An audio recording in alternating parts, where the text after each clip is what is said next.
거죠. 이런 연습을 위해서 만들어진 것이 이제 미니멀 페어라고 합니다.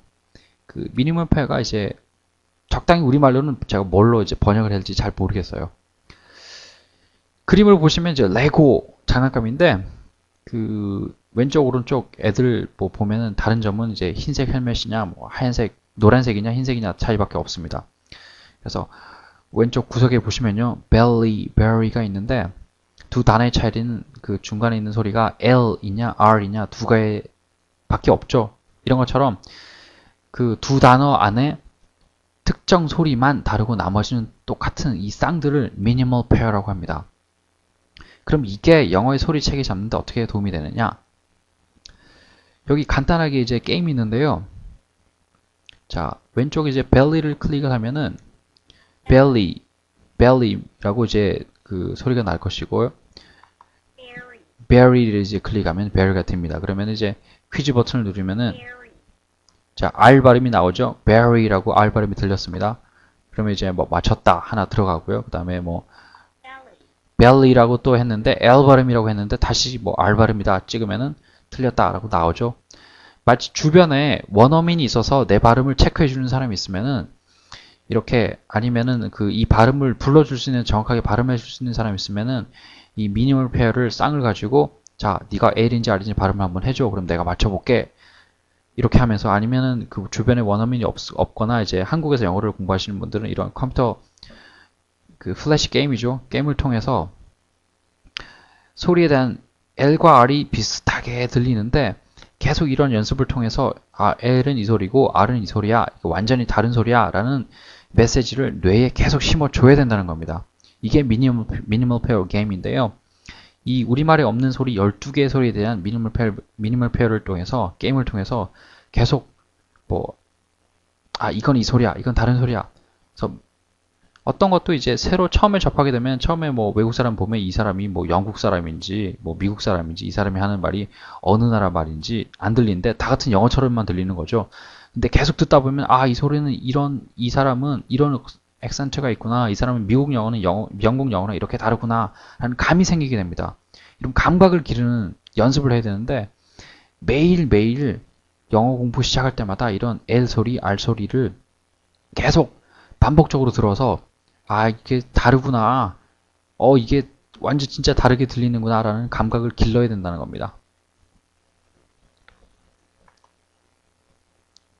다음 슬라이드로 넘어가야죠.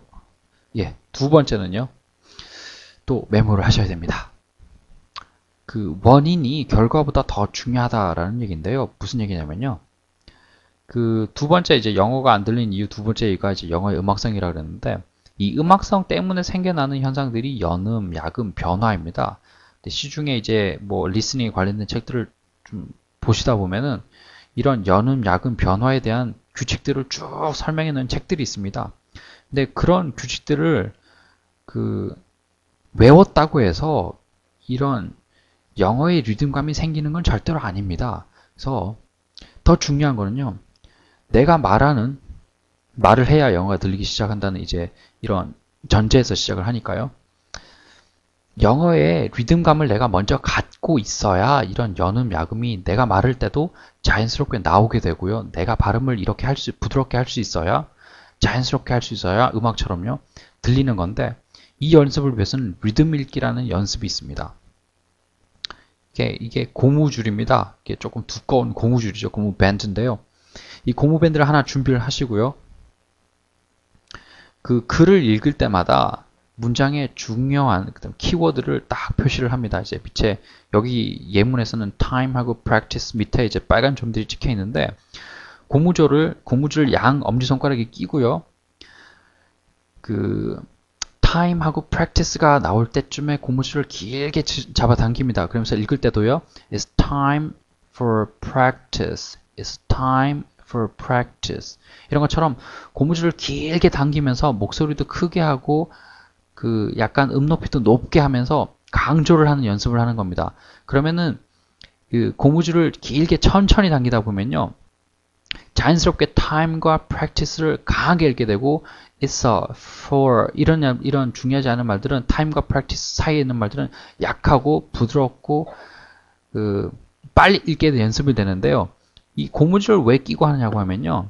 고무줄을 끼지 않고 time하고 practice에 강세가 있습니다. 강하게 읽으십시오. 그러면 어떤 분들은요.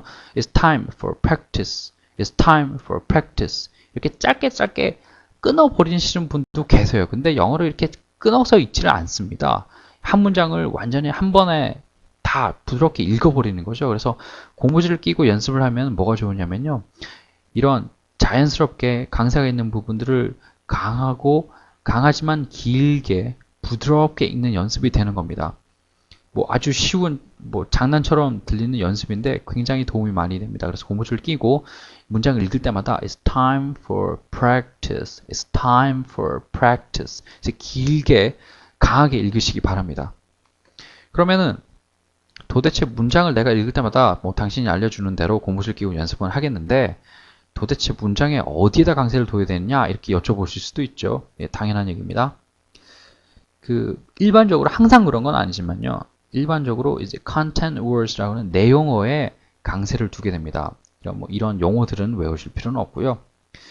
이 내용어에는 뭐가 있냐? content words에는 뭐가 있냐면은 명사, 동사, 형용사, 부사 네 가지가 있습니다. 그래서 주로 전치사 접속사에도 간혹 강세를 둘 수 있습니다.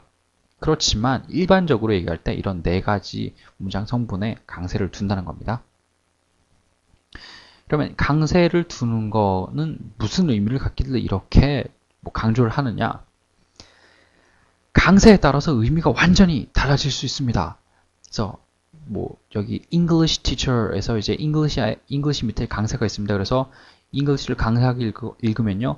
English teacher가 되면 무슨 의미냐면은 이 나라 사람이 영어를 가르쳐 준 사람이 뭔지 이게 어디에서 온 사람인지 모르겠지만 영어를 가르친 사람이야. 한국 사람일 수도 있고요. 미국 사람일 수도 있고요.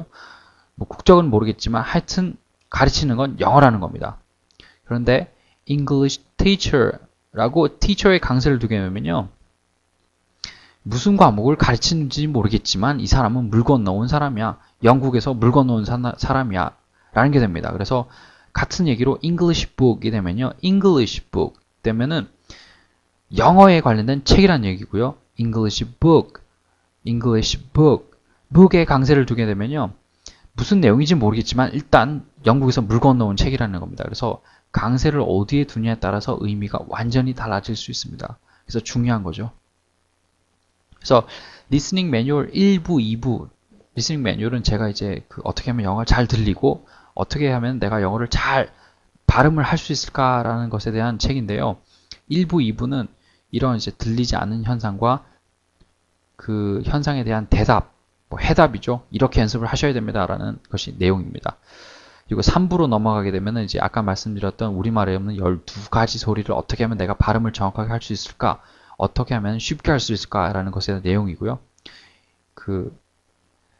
리스닝 매뉴얼 4부 같은 경우는 스트레스 앤 리듬에 대한 부분입니다. 자, 지금까지가 이제 리스닝 매뉴얼 이제 1부, 2부에 대한 내용이 끝났습니다. 그래서 혹시 궁금하신 부분 있으시면은요. 그 아래 이제 이메일 주소로 보내주시기 바랍니다. 제가 아는 부분 내에서 성의껏 대답을 해드리겠습니다. 네, 수고하셨습니다.